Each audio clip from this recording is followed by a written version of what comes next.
This woman spent more than 75 years washing other people's clothes.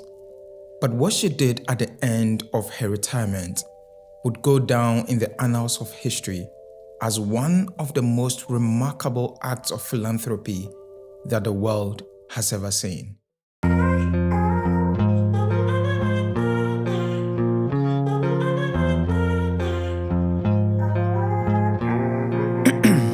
The year was 1909. A young lady had gone to see a sick relative in rural Mississippi, and she was assaulted and harried in the process. She conceived and delivered a baby girl.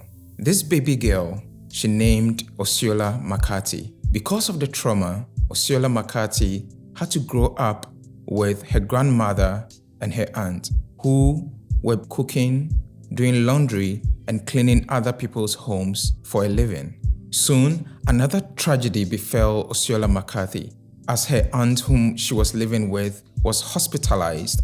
This meant that young Osceola had to take up the laundry business of her aunt and also had to drop out of school in 6th grade. That was the last time she ever stepped foot in school. This meant that at a very tender age, Osceola McCarthy had to become a washerwoman, as they were called in those days. This was her full-time job. Osceola McCarthy had a remarkable work ethic. She once said, "Sometimes I worked straight through 2 or 3 days. I had goals I was working toward that motivated me, and I was able to push hard. Work is a blessing. As long as I was living, I want to be working at something." At the time of her retirement, she did something that will go down in history as one of the most poignant philanthropic and selfless deeds in human history.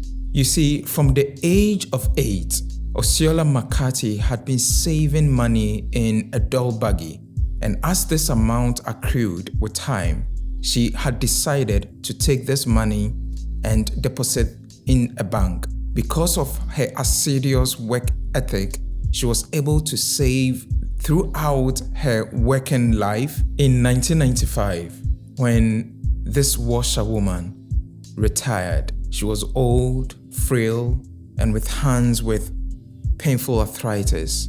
She had saved $280,000. What is even more remarkable is that everything that she has saved, she would end up giving most of it away whilst she was still alive. She went ahead to set aside $150,000 and donated this money to the University of Southern Mississippi. This fund that she set up was to help needy but brilliant students. Her entire aim was that she never had the opportunity to be educated, and so she wanted to create the pathway for others to gain valuable education. I just wanted to help the children to get their education. I didn't have the privilege and what money was I going to leave behind. It wasn't no good to me to leave it here and wouldn't put it to no action.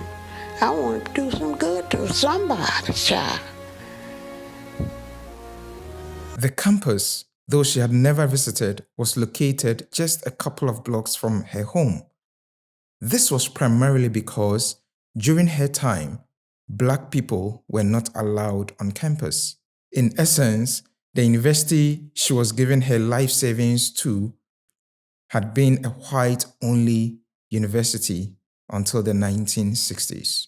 Miss McCarthy held on to her faith until the end. In fact, one of her friends described her faith as simple as the Sermon on the Mount and as difficult to practice. In an interview asking her how her typical day was, Miss McCarthy had this to say. She said, "I start my day on my knees saying the Lord's Prayer.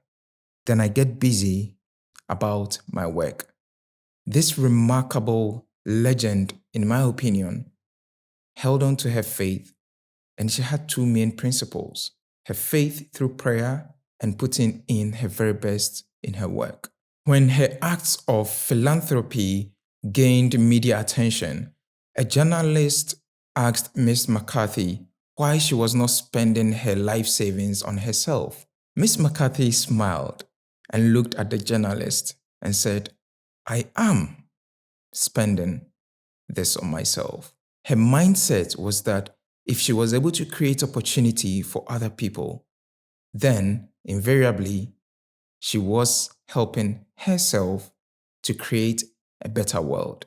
And it was not until she had made her decision about the amount of the gift and its purpose that we learned about it. It was an accomplished fact. If we look at the life of Oseola McCarthy, from her mother being assaulted and getting pregnant as a result, from her having to drop out of school at 6th grade, from her aunt being hospitalized and she being very young and having to take on the laundry business and working every single day of her life for over 75 years and saving the pennies that she was earning, and at the end of it all, giving everything back to her community. The key lesson here is that no matter how small you think the money you are earning is, no matter how infinitesimal you find yourself in the bigger scheme of things, sometimes we are put under this pressure by society that we can only create impact when we are earning a certain amount of money.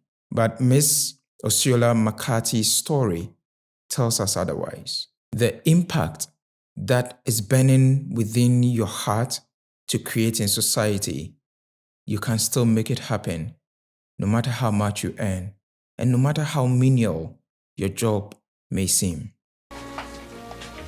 This is the wash pot I made all that money in when I give it to the Southern University. And this is the washboard. I rubbed them, scrubbed them on. This is a woman who, in my opinion, is a true legend and whose life is definitely and undoubtedly an inspiration to me, and I do hope that you got inspired through this story. I'll catch you in the next episode.